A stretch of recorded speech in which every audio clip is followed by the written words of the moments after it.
জেলের দাগ একবার যার লাগছে। ভাই তোরা দাগ তো দূরের কথা, একটা খোঁচাও মারতে পারলি না। মানে আমি শুরুতেই কোনটা নিয়ে কথা বলবো ভাই আমি বুঝতে পারছি না, আমি পুরোটাই হতাশ। কিন্তু আমি যেটা ভেবেছিলাম যে ভাই তুই অ্যানাউন্সমেন্টে হেলিকপ্টার নিয়ে আসলি, কিন্তু পুরো টিজারে হেলিকপ্টার ভাড়া করতে পারিসনি।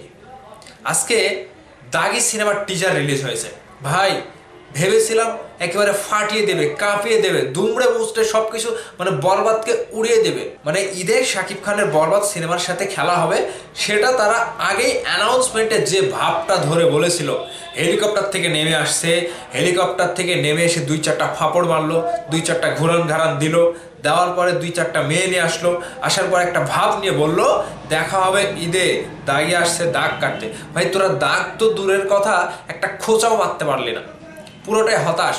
আমি পুরো টিজার জুড়ে হেলিকপ্টারটা খুবই মিস করেছি। আমার বিশ্বাস এই দাগি টিমের হেলিকপ্টার ভাড়া করার টাকা তারা পায়নি। এখন কথা শোনেন, কথা রয়েছে। আমি যা দেখলাম দাগি টিজারের মধ্যে, সেটা দেখার পর আমি কিছু বুঝতে পারিনি। শুধু বুঝতে পারছি যে হয়তো আফরান নিশো 2-4টা খুন করার পরে তাকে জেলে দেয়, জেলে ধরে নিয়ে যাওয়ার পরে অনেক দিন পরে জেল থেকে ছাড়া পায়।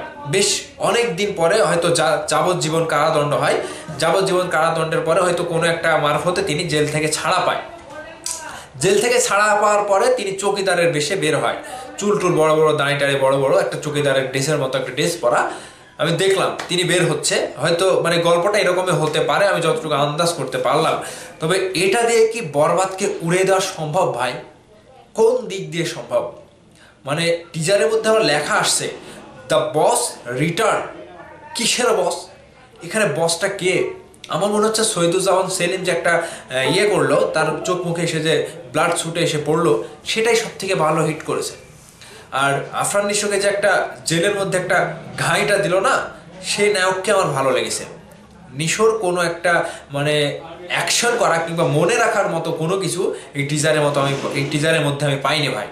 এক কথায় বিশ্বাস করেন, রোজা থেকে বলছি, মানে নিশোকে আকৃষ্ট করা, দর্শকদেরকে যে আকৃষ্ট করবে দর্শক মানে নিশো, এরকম কোনো কিচ্ছু নাই। এটা একটা নাটক, এটা একটা টেলিফিল্ম, এটা একটা ওয়েব ফিল্ম হিসেবে রিলিজ দেওয়া যায়, কিন্তু সিনেমার কাতারে পড়ে না এই টিজারটা। আর আমাদের মেগাস্টার শাকিব খানের বরবাদের টিজারটা দেখেছিলে? কোনো কিছু কমতি নাই, সব কিছু ভরপুর, রমরমা। বস এক একটা মারবে তো একেবারে উড়াধরা ব্যাপার পুরো টিজারের মধ্যে। আর সেই জায়গাতে এই দাগি টিজারটা ভাই পুরোটাই হতাশ এবং হাস্যকর, এছাড়া কিছুই না। এখন আপনারা বলবেন ফাটিয়ে দিয়েছে, কাঁপিয়ে দিয়েছে, দাগির টিজার ভালো হয়েছে। এই চামচামি করার অভ্যাস আমাদের নাই। আগে বলছি, রোজার ঈদে বরবাদের সাথে এটা রিলিজ দেওয়া মানে বোকামি করা, এবং তারা একেবারে জলে মানে টাকাগুলো জলে ফেলে দেওয়া ছাড়া আর কিচ্ছু না। এরা তো নাটকের প্লেয়ার, নাটকই করবে, ওয়েব ফিল্মের প্লেয়ার ওয়েব ফিল্মই করবে, টেলিফিল্মের প্লেয়ার টেলিফিল্মই করবে। এখানে এত বড় কিছু আশা করাটাও বোকামি। তবে আমি অ্যানাউন্সমেন্টে যে ভাবটা পেয়েছিলাম নিশোর, সেই ভাবটা এই টিজারের মধ্যে কোথাও নাই। তিনি যে হেলিকপ্টার থেকে নেমে আসলো, একটা ভাব দেখালো, গর্জন দিল, বাঘের মতো যে গর্জন দিয়ে বলল ঈদে দেখা হবে। ভাই এদের সাথে আর দেখা হবে না, আমি কথা দিলাম এদের সাথে ঈদে আর দেখা হবে না। এরা পুরোটাই জলে ফেলে দিয়েছে টাকাগুলো।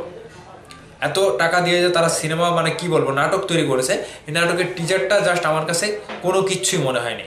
আমি ওটিটি প্ল্যাটফর্মে যে রায়হান রাফি একটা ওয়েব সিরিজ বানিয়েছিল পূজাচেরিকে নিয়ে, সেটাই আমার কাছে ভালো লেগেছিল, ব্ল্যাক মানি।